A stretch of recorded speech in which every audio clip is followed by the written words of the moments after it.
এই অনুষ্ঠানটা হচ্ছে তখন বাংলাদেশে তোলপাড়, গত বছরের ঘটনা বলি, আমরা সকলেই জানি, একটা ঐতিহাসিক গণ অভ্যুত্থান এবং সাধারণ মানুষ রাস্তায় নেমে এসেছে, ছোট ছোট ছেলে মেয়ে। কোনোদিন রাজপথে মা বাবাকে না জানিয়ে রাস্তায় নামে নেই। আমার বাসায় এসে টোকা দিল, আঙ্কেল আপনার কাছে কি বাংলাদেশের পতাকা আছে? আমি কি করবা?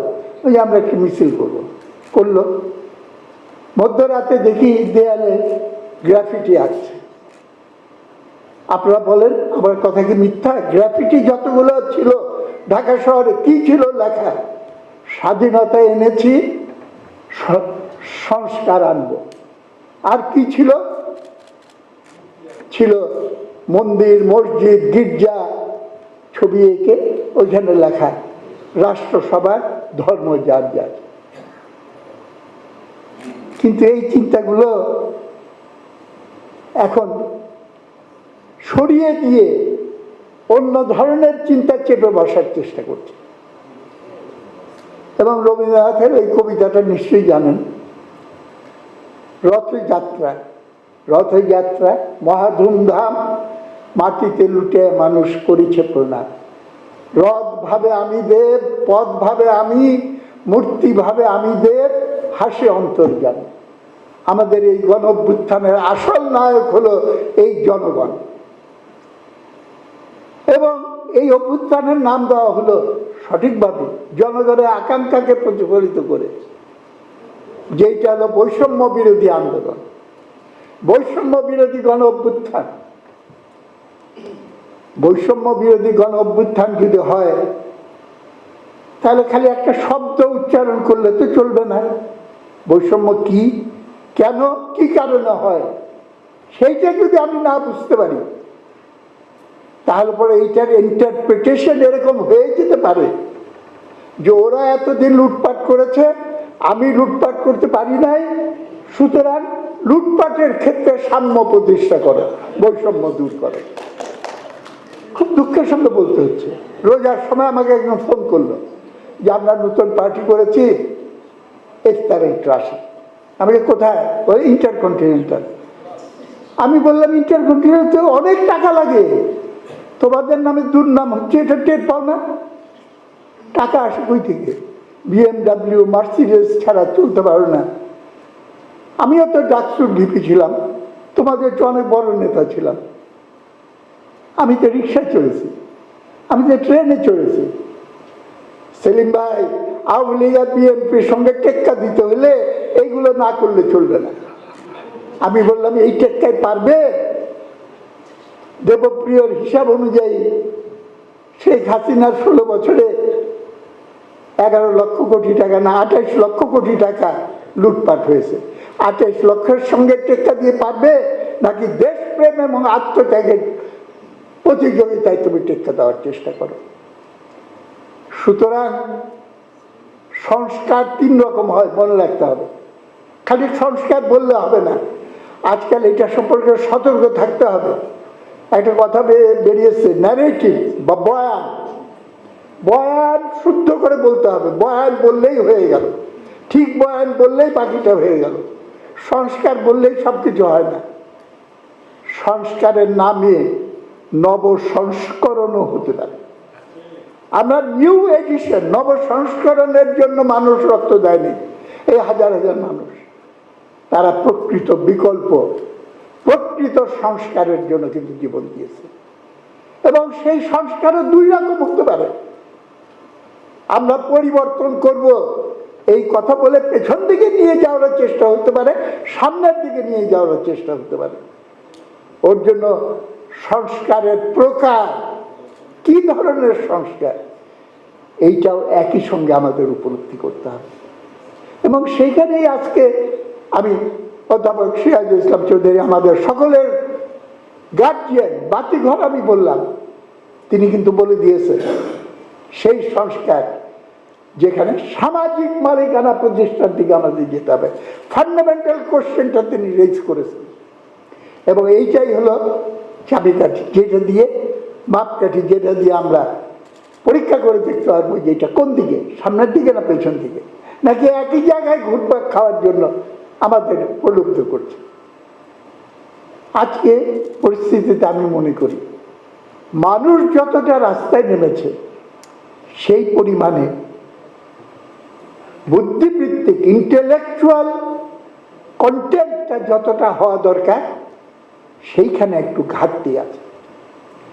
এবং সেই কারণে খুবই আমি আকাঙ্ক্ষা সিরাজুল ইসলাম চৌধুরী আমাদের স্যার আরো অনেকদিন বেঁচে থাকতে হবে এবং এই বুদ্ধিবৃত্তিক জায়গাটাকে অবয়ব দিতে হবে এবং একটা বাহিনী গড়ে তুলতে হবে, একটা ফোর্স গড়ে তুলতে হবে।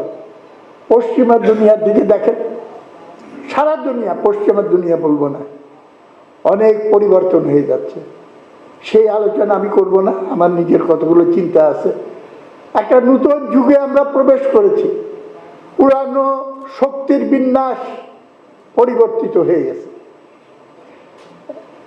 বহু দ্বিকেন্দ্রিক বিশ্ব থেকে সোভিয়েটের পতনের পর এককেন্দ্রিক বিশ্ব হয়ে গেছে এবং এককেন্দ্রিক বিশ্ব মার্কিন সাম্রাজ্যবাদকে কেন্দ্র করে তারা চেয়েছিল এটাকে অপরিবর্তনীয়, ইররিভার্সিবল করার জন্য। ইতিমধ্যে পাখি হাওয়া হয়ে গেছে, ইররিভার্সিবল আর হবে না। অর্থনীতিতে পেছনে পড়ে যাচ্ছে, সঙ্গে সঙ্গে অন্যান্য ক্ষেত্রে ইনক্লুডিং সামরিক শক্তি।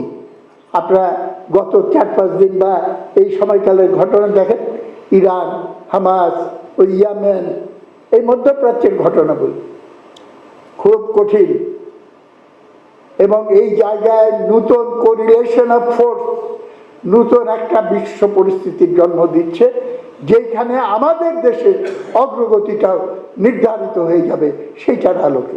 নির্ধারিত না, সেটা দ্বারা প্রভাবিত হবে। নির্ধারিত বলাটা ঠিক না এবং এটা বাস্তবসম্মতও না। সেইখানে আমাদের করতে হবে। ওর জন্য আমার মনে হচ্ছে আমরা অনেক ঝগড়া করেছি বাঙালি। আমাদের সমাজে জাতীয় বুর্জোয়ার উপস্থিতি, আমাদের সমাজে মধ্যবিত্তের উপস্থিতি, কোন মধ্যবিত্ত ভালো, কোন জাতীয় বুর্জোয়া খারাপ, কোনটা পক্ষে আছে, কোনটার পেছনে কাজে ভর করলে পরে আমরা সহজে আগায় যেতে পারবো। আমি অনুরোধ করবো একটু ভাইবে দেখি না কেন আমরা, আরে এত ধানাই বানাইয়ের দরকার নাই, সমাজতন্ত্র ছাড়া মুক্তি নাই। এইটা ইমানের ভিতরে ধরে আমাদের সামনের দিকে আগায় যেতে হবে এবং একটা নির্দিষ্ট সময়ে কোরিলেশন অফ ফোর্স বিবেচনা করে তখনকার জন্য ট্যাকটিক্স করব, এবার একসঙ্গে মিলে আমরা যাব। আরেকটা হলো বামপন্থীদের কেন যাইতে পারলো না, এইটা অনেক আলোচনা করা দরকার। আমি খালি একটা বলি, বামপন্থা রাজনীতিতে ছোটবেলা থেকে করে আসতেছে, এখনো করতেছি, আমার অভিজ্ঞতা থেকে বলি। আপনারা একটু মিলায় দেখেন, ইলেকশনে দাঁড়ালে বামপন্থী ক্যান্ডিডেট বলে, ভাইয়েরা আমাকে ভোট দিলেও আপনার সঙ্গে আসি, ভোট না দিলেও আপনার সঙ্গে আসি। তো পাবলিক তো বোকা না, তারা বলবে ভোট না দিলেও আমার সঙ্গে আসেন, তো ভোট দেওয়ার দরকার নাই, যাকে ভোট দিলে কিছু 5 বিড়ি সিগারেট টাকা পয়সা পাওয়া যাবে, ওনাকে দিয়ে 2 পেলা। আমাদেরকে পাওয়ারের কথা ভাবতে হবে, কার কান্দে চললে পাওয়ারের কাছাকাছি যেতে হবে, যাওয়া যাবে, এই ভাবনা বাদ দিয়ে we will form the next government, সঙ্গে অন্যান্য ফোর্সকে নিয়ে নিব, কোয়ালিশন করতে হবে।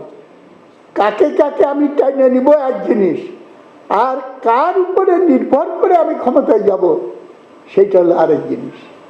সম্ভবত এইসব কতগুলো জায়গায় পুরানো কালচার থেকে আমাদের বেরিয়ে আসতে হবে এবং সেইটা আসলে পরে লড়াইয়ের ময়দানে আমরা আসি। এবং যতগুলো আন্দোলন শেখ হাসিনার আমলে হয়েছে, আমি চ্যালেঞ্জ করে বলতে পারি বামপন্থীরাই সবগুলো ইস্যুটিকে অ্যাড্রেস করেছে এবং সবসময় রাজপথে ছিল। বিএনপিও করেছে, তারা করেছে তাদের অ্যাঙ্গেল থেকে, আর জামাতে ইসলাম করেছে সেটার কথা আর আমি আলোচনা করতে চাই না। আমার মনে হয় এটা করার প্রয়োজনও নাই, কারণ তারা তো উল্টামুখী। আরেকটা কথা আমি বলতে চাই, স্যারদের কথা অনুযায়ী সামাজিক মালিকানা এইটা হলো ভাইটাল। আরেকটা ভাইটাল বিষয় হলো জনতার ক্ষমতায়ন। জনতার ক্ষমতায়ন করতে পারলে যেই লোকগুলো গণ অভ্যুত্থান সংগঠিত করলো তাদের হাতে ক্ষমতা দিতে হবে। আপনাদের মনে করেন ইতিহাসের অনেক আলোচনা হয়েছে, সেই আলোচনায় গেলে বিশাল টাইম লেগে যাবে। মুক্তিযুদ্ধের পর বিএলএফ এফএফ এর কথা বলা হলো, ন্যাপ কমিউনিস্ট পার্টি ছাত্র ইউনিয়ন গেরিলা বাহিনীর কথা কেন আবু সাইদ সাহেব বললেন না, আমি এটা বুঝলাম না। আরেকটা কথা আমি বলি, হিসাব মিলাই দেখেন, গণ অভ্যুত্থান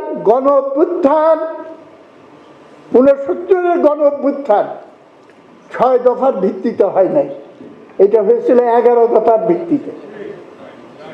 ছাত্রলীগ বলতো 6 দফা হলো মুক্তি সনদ, আর কেউ কেউ বলতো এটা সিআইয়ের দালাল, আর ছাত্র ইউনিয়নের একটা অংশ বলতো এটা ন্যায্য দাবি কিন্তু অসম্পূর্ণ। তখন অনেক আলোচনা হলো, একেও সন্তুষ্ট করতে হবে, ওকেও সন্তুষ্ট করতে হবে। মোহাম্মদ ফরাদ ফর্মুলা বের করতেন, তাকে বলা হতো মস্তিষ্ক। তিনি বললেন আচ্ছা ঠিক আছে, তোমারটাও থাকবে তোমারটাও থাকবে। কেমনে? 6 দফা শব্দটা লেখা হবে না, কিন্তু ওইখানে যেই কথাগুলো আছে ক খ গ ঘ করে সব লিখে ফেলো, আর বাকি জায়গায় ব্যাংক বিমা জাতীয়করণ করতে হবে, নিরপেক্ষ জোট নিরপেক্ষ পররাষ্ট্রনীতি করতে হবে ইত্যাদি সব লেখো। গণ অভ্যুত্থান হয়ে গেল। কিন্তু খেয়াল করলে দেখবেন গণ অভ্যুত্থানের পরে যখন নেতৃবৃন্দকে রিসেপশন দেওয়া হলো, বঙ্গবন্ধুকে আলাদা করে রিসেপশন দিতে হবে, ছাত্রলীগ গো ধরে বসলো। আমরা বললাম কেন, সবাই একসঙ্গে, মনি সিং সবাই ছাড়া পেয়েছে, সবাইকে একসঙ্গে কিছু দেওয়া হয় না। ছাত্র সংগ্রাম পরিষদ ভেঙে যাওয়ার অবস্থা, তখন একটা কম্প্রোমাইজ হলো যে ঠিক আছে, শেখ সাহেবেরটা আলাদা করে হবে আর অন্যদেরটা পল্টন ময়দানে হবে। এই যে ঘটনা, এইটার ভেতর দিয়েই কিন্তু কিভাবে একক নেতৃত্বকে প্রতিষ্ঠা করতে হয়। এখন দুঃখ করলে তো হবে না, তখন থেকেই তো প্ল্যান ছিল এটাই, একজন লোককে নেতা বানাইতে হবে। এবং শেরে বাংলার ভূমিকা, ভাসানীর ভূমিকা, আরে বঙ্গভবন থেকে মুজিবের ছবি নামায় দেওয়া হয়েছে, আমি মনে করি না এটা সঠিক হয়েছে। ওই ছবি থাকবে, কিন্তু পাশে শেরে বাংলার ছবি নাই কেন, ভাসানীর ছবি নাই কেন, মনি সিংয়ের ছবি নাই কেন, ওসমানীর ছবি নাই কেন? এর সকলের সম্মিলিত প্রয়াস আমাদের মুক্তিযুদ্ধের জন্ম দিয়েছে। এবং সেই ক্ষেত্রেই আওয়ামী লীগের ভিন্ন বয়ান, যেটা একটা মিথ্যা বয়ান, এবং সেটা হলো ক্ষমতাকে চিরস্থায়ী করার জন্য, এইখানে বুঝতে হবে। এবং এইসব কারণেই আজকে দেখা যায় আওয়ামী লীগের এই হাসিনা সরকারের ফিলসফিটা কি ছিল, উন্নয়ন করিতে হইবে, বড় বড় প্রজেক্ট, বড় বড় মার্জিন ওখান থেকে পাওয়া যায়, সেটা আরেকটা প্রসঙ্গ। কিন্তু মানুষের কাছে একটা ভাব তুলে ধরা হলো যে উন্নয়ন করছি, উন্নয়নের জন্য রাজনৈতিক স্থিতিশীলতা দরকার, ভালো কথা। তারপরেরটাই ডেঞ্জারাস, রাজনৈতিক স্থিতিশীলতার জন্য সরকারের ধারাবাহিকতা দরকার। ব্যাস, চিরদিন দরকার শেখ হাসিনার সরকার, বারবার দরকার আওয়ামী লীগের সরকার, সবার মাথার ভেতরে এটা ঢুকাই দিল। পুলিশ বাহিনী তারাও এই আইডিওলজিতে যদি বিশ্বাস করে, কর্মী বাহিনী যদি বিশ্বাস করে, 10 জন লোককে গুলি করে মারলে সেটা একটা দেশপ্রেমিক কাজ। কেন 10 জন লোককে হত্যা করে আমি সরকারের ধারাবাহিকতা বজায় রাখছি, এবং সরকারের ধারাবাহিকতা বজায়ের মাধ্যমে আমি রাজনৈতিক স্থিতিশীলতা এবং উন্নয়নের নিশ্চয়তা।